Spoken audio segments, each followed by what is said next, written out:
એમ્પ્લોયમાંથી 2 આગેવાનો, હાર્દિકભાઈ એમની ટીમ અને અમે દરેક તાલુકામાંથી એક આગેવાન ત્યાં લાંબી ચર્ચા થઈ. મુદ્દાનું 1 બાય 1 વિગતે અને લાંબી ચર્ચાઓ કરી છે. એટલે જે અંદરની ચર્ચાઓ થઈ છે એ તમારી વચ્ચે અમે મૂકીએ છીએ. મેનેજમેન્ટ દ્વારા પોઝિટિવ રીતે આપણને સાંભળ્યા છે. એક મુદ્દા પર એમણે જવાબો પણ આપ્યા છે અને એમનાથી જેટલું થઈ શકે એ એમના મર્યાદામાં રહીને એમણે આપણને જાણ પણ કરી છે કે ભાઈ અમારી મર્યાદા આટલી છે, આટલે સુધી અમે કરવા માંગીએ છીએ. અને એમણે છેલ્લે આપણને અપેક્ષા પણ આપણા પર રાખી છે કે જેટલા પણ અમે કહીએ છીએ તમે બહાર જઈને વાત મૂકજો અને વાત તમામ કર્મચારીઓ અમારા છે, કામે લાગે એવી પણ એમણે અપેક્ષાઓ આપણા પર રાખી છે. તો પહેલા જે તમારો પ્રશ્ન હતો ટ્રાન્સપોર્ટેશનનો, કહેવાનું તમારું હતું, આપણે હાર્દિકભાઈએ જે પ્રકારે મને રજૂઆત કરી હતી કે ભાઈ કોઈ કોસંબાથી આવે છે એના પણ 1500 કપાય છે, કોઈ ઝંખવાડથી આવે છે એના પણ 1500 કપાય છે.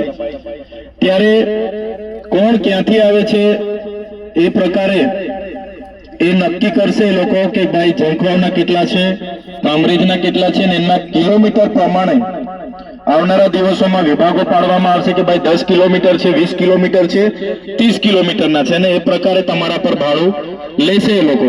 ને ભાડાની સિસ્ટમ તો તમને ખબર છે, 60% કંપની આપે છે અને 40% તમારા સેલેરીમાંથી કપાય છે. ત્યારે એમણે કીધું, અમે કીધું કે ભાઈ સેલેરીમાં ભાડું કપાય, બધું કપાતા એમના હાથમાં કંઈ આવતું નથી. ત્યારે એમણે અમારા બધાની રજૂઆત અને અમારા બધાના આગ્રહને માન રાખીને ભાડામાં 10%ની તમને રાહત આપી છે. માનો કે કોઈનું 1000 રૂપિયા ભાડું કપાતું હશે તો એમાં 900 જ રૂપિયા, 10% રાહત એટલે કે વાર્ષિક 900 જ રૂપિયા ભાડું કપાય એવી એમને એક રાહત આપી છે.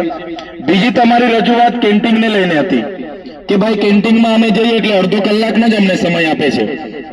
તો એમની સાથે ડિસ્કસ કરતા અડધા કલાક જે 30 મિનિટ થાય છે એના કરતા એમણે 10 મિનિટ આપણને વધારે આપી છે કે ભાઈ તમે 40 મિનિટ કેન્ટીનમાં આવી અને તમે શાંતિથી જમી શકો છો. એમાં જ કેન્ટીનની તમારી બીજી રજૂઆત હતી કે ભાઈ પાવભાજી છે, આ છે, તે છે, ચીલા ચાલુ વસ્તુ અમને પીરસવામાં આવે છે, મેનુ પ્રમાણે અમને મળતું નથી.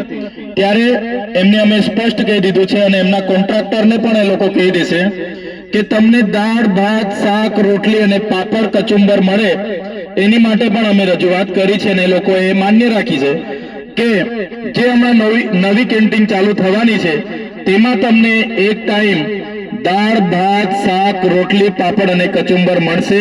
અને એમાં પણ આપણે કીધું કે ભાઈ થોડું મોંઘું પડે છે, થોડું રાહત કરો તમે. એમને કેન્ટીનના પૈસા કપાવવાથી બીજું કંઈ વધતું નથી, તો કેન્ટીનના પૈસામાં પણ તમને 10% રાહત આપવાની એમણે કીધી છે. માનો કે તમને મંથલી તમારા કેન્ટીનના પૈસા થાય છે 1000 રૂપિયા, તો એમાં પણ 10% રાહત એટલે કે 900 જ રૂપિયા. તો એક દાખલો આપું છું, કદાચ તમારા 600 કપાતા 700, મને કોઈ આઈડિયા નથી, પણ એમાં 10%ની કંપનીએ રાહત આપવાની વાત કરી છે. એમાં પણ કંપનીએ કીધું કે અમે 60-40 ના રેશિયા પ્રમાણે 60% કંપની ચૂકવશે અને 40% લેબર ચૂકવશે. એટલે ટ્રાન્સપોર્ટેશનમાં 10% અને કેન્ટીનમાં 10% એટલે 20% આપણને બંને જગ્યાએ 10-10%ની રાહત એમણે આપી છે. બીજી તમારી પગારની બાબતો હતી, તો પગારની બાબતોમાં ઝીણી બહુ જ લાંબી અમે ચર્ચા કરી છે. જે મહત્વની બાબતો છે એની જ વાત હું તમને કરું છું, બીજી વાતો તમારા માણસ કરશે. તો પગારની બાબતોમાં અમે ઝીણી બધી જ ચર્ચાઓ કરી. તો એમાં જે વિભાગો છે કે ભાઈ કુશળ શ્રમિક, અર્ધ કુશળ શ્રમિક અને બિનકુશળ શ્રમિક અને ગવર્મેન્ટના જે પણ ધારાધોરણો બધું છે, ઇન્ક્રીમેન્ટ છે, બધી જ બાબતો અમે ચર્ચા કરી.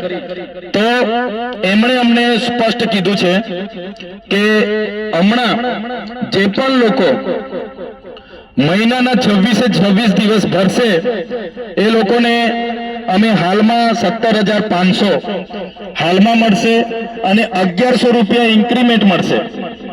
પગાર વધારાની બાબતો હતી ને, ઘણા લોકોની રજૂઆત હતી કે ભાઈ અમને આજે પણ 13,500 મળે છે, 15,500 મળે છે કે 15,208 રૂપિયા મળે છે, બધી રજૂઆતો હતી. તો એ બાબતે આપણને જે અંદર ચર્ચા કરી એમણે આપણને એવું કીધું 26 દિવસ જો આપણા એમ્પ્લોય ભરે છે તો એમનો પગાર સ્લીપ એમની 17,500 ની બનશે અને 1,100 રૂપિયા એમને દર મહિનાનું ઇન્ક્રીમેન્ટ મળશે. બીજું એમણે કીધું કે મહિનામાં 1.5 દિવસ CL મળશે, 1.5 દિવસ. 20 દિવસમાં 1 દિવસની એમાં કોઈ પગાર કપાય ના. 20 દિવસમાં તમે 1 દિવસની રજા મૂકી શકો છો અને 26 દિવસમાં 1.5 દિવસ તમે રજા મૂકશો તો પણ તમને એનો પગાર મળીને તમારું થઈ જશે. બીજું એમણે કીધું કે જે ઓવરટાઈમ તમે કરો છો, કેટલાકને રવિવારે આવો છો અને ઓવરટાઈમ તમારો જે થાય છે, વધારાની ઓટી થાય છે, તો એ ઓટીના ડબલ ગણીને એમને તમને ચૂકવણા થશે. પણ એ ઓટી કરો એટલે તમારે ચાલુ દિવસે રજા પાડવાની થતી નથી. જો તમે ચાલુ દિવસે પછી રજા પાડશો તો ઓટી તમારા 26 દિવસના સિલેબસમાં ગણાઈ જશે. એવું એમણે આપણને જાણ હમણાં કરી છે. એ જ પ્રકારે બોનસમાં એમને બોનસની આપણી વાત હતી કે ભાઈ બોનસ અમને 8.33% જે અમારા ધારાધોરણ છે એ પ્રમાણે મળવું જોઈએ. તો એમણે આપણને એવું કીધું છે કે બોનસ અમારે હમણાં સુધી તો અમે મંથલીના પગારમાં એડ કરતા હતા, પણ તમે નક્કી કરો અમારે મંથલીના પગારમાં એડ કરવા છે કે તમને દિવાળી પર એક સાથે બોનસ આપવાનું છે. એ એમણે અમને પૂછેલું છે. તો તમે હાર્દિકભાઈને જણાવશો કે ભાઈ આપણે મહિને એડ થાય છે એમ જ રાખો તો એમ જ રહેશે, અને તમારે જો વર્ષે એક જ વાર બોનસ લેવાનું હશે દિવાળી પર તો એ બોનસ તમને એક જ વાર દિવાળી પર જે પણ મળવાનું પાત્ર થશે 8.33% ના રૂપે એ તમને મળશે. ત્રીજું પગાર